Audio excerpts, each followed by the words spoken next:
Muy buenas tardes. El plan de Francia, el apoyo, mejor dicho, de Francia al plan de España de crear un fondo de reconstrucción valorado en 1,5 billones de dólares abre una puerta de esperanza ante las opciones de ver mañana un acuerdo en el Consejo Europeo a pesar del pesimismo que muestran oficiales de la Unión Europea en Bruselas.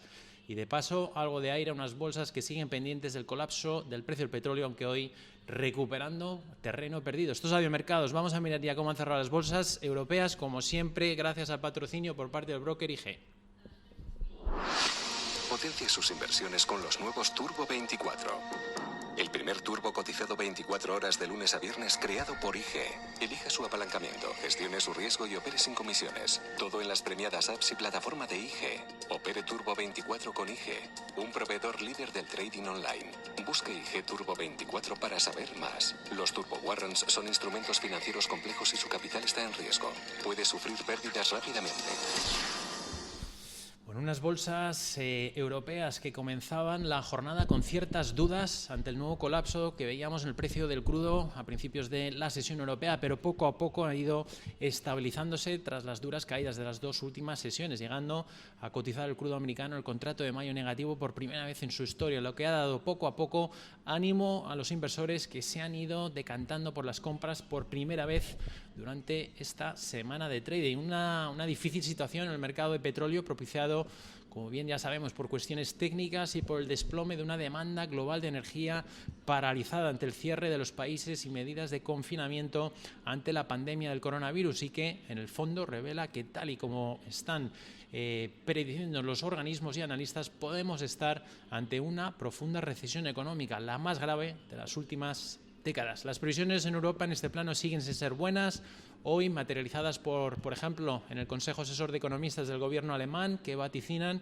en su escenario más optimista una caída este año de la mayor economía de la zona euro del 5,5%, o del gobierno italiano, que contempla una escalada del déficit público hasta el 15% del PIB, o de la deuda pública situándose por encima del 155%. Unas cifras que siguen alimentando las expectativas de que pueda haber pronto una respuesta europea sobre todo para hacer frente a esta pandemia de cara al Consejo Europeo de mañana, en el que parece que sigue habiendo bastante división. Así lo ha vuelto a expresar un oficial de la Unión Europea, la agencia Reuters, que la división entre los países del norte y los del sur persiste, que llevará tiempo resolverla, y añade que no espera que el fondo de reconstrucción pueda ser acordado hasta el mes de junio o el mes de julio, como muy pronto. Una nueva dosis de pesimismo que, sin embargo, ha conseguido levantar Francia, con un portavoz del Eliseo confirmando también a la agencia Reuters que podrían apoyar plenamente el fondo propuesto por parte de España de 1,5 billones a través de una emisión de deuda perpetua, lo que ha devuelto cierta dosis de esperanza en que juntos puedan superar el bloqueo alemán y convencer al resto de países, a pesar de que parece ya casi descartado que lo veamos mañana. En cualquier caso, desde Aviomercados mañana estaremos muy pendientes de ese Consejo Europeo, que sin duda va a ser bastante relevante. El portavoz, como decíamos, del gobierno de Francia ha remarcado además que si en el futuro el fondo solo se ofrece como préstamo, como proponen los países del norte, la solidaridad europea sería insuficiente, y ha pedido una reunión física de los líderes europeos para llegar a un posible consenso. Un movimiento que siguen reclamando de nuevo desde el Banco Central Europeo. Uno de sus miembros, Olli Rehn, ha pedido a los Estados miembros que den una respuesta paneuropea para dar soporte a la economía una vez superada la pandemia, porque asegura que es un problema común europeo y que va a tener repercusiones sobre las finanzas y las economías de todos los países. Hoy también hemos conocido esas noticias que llegaban directamente por parte de la presidenta del BCE, por parte de Christine Lagarde, donde indicaba que ve ilegal financiar directamente los déficits de los estados, y arrojaba un jarro de agua fría sobre el complejo llamado helicóptero de dinero. Y además añadió que el Banco Central Europeo hará lo que sea necesario para evitar una fragmentación de la zona euro, aunque la francesa admitió recientemente que la autoridad monetaria va a explorar todas las opciones.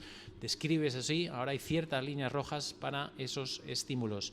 En varias cartas también enviadas a miembros del Parlamento Europeo, Lagarde cierra la puerta a la financiación directa del BCE de los déficits de los estados a través de la compra de su deuda en el mercado primario. Con todo ello, con todas esas noticias macroeconómicas, hemos visto cómo las bolsas europeas finalmente han conseguido cerrar en positivo, La plaza de París, el CAC 40, cierra con ganancias del 1,2, ha cerrado en los 4.411 puntos. El DAX de Frankfurt 1,6% de ganancias en los 10.415 puntos. El Stock 50 un 1,5% de ganancias, cierran los 2.835 puntos.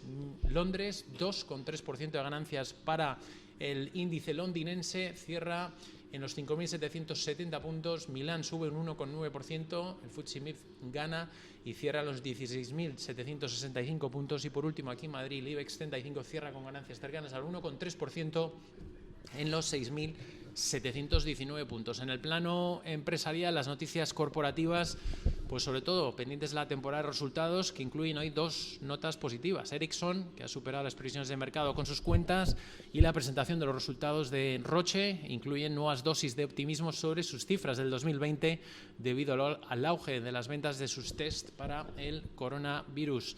También, como decíamos, esos resultados de Ericsson, que ha reducido un 6,9% el beneficio de su primer trimestre, se ha situado en los 197 millones. Eso sí, mantiene sus metas, sus objetivos para el plazo del 2020 al 2022, tras un impacto limitado del COVID-19 y alerta de que Europa va a quedar rezagada en el despliegue de las redes 5G. Aquí en España, Siemens Gamesa anunció anoche a la CNMV que, dada la rapidez con la que se ha evolucionado la pandemia del COVID-19, la incertidumbre sobre su duración y calado, y dada la variedad de medidas impuestas por los gobiernos de todo el mundo, que en algunos países incluye un cierre obligatorio de las fábricas de la compañía, no puede en este momento hacer pronósticos o cuantificar con razonable precisión la duración total y la magnitud financiera del impacto, y considera prudente, por lo tanto, retirar sus guías para el presente ejercicio. Por último, Repsol, el grupo petrolero español, ha iniciado las obras de construcción de su proyecto Capa, el primer parque fotovoltaico del grupo energético,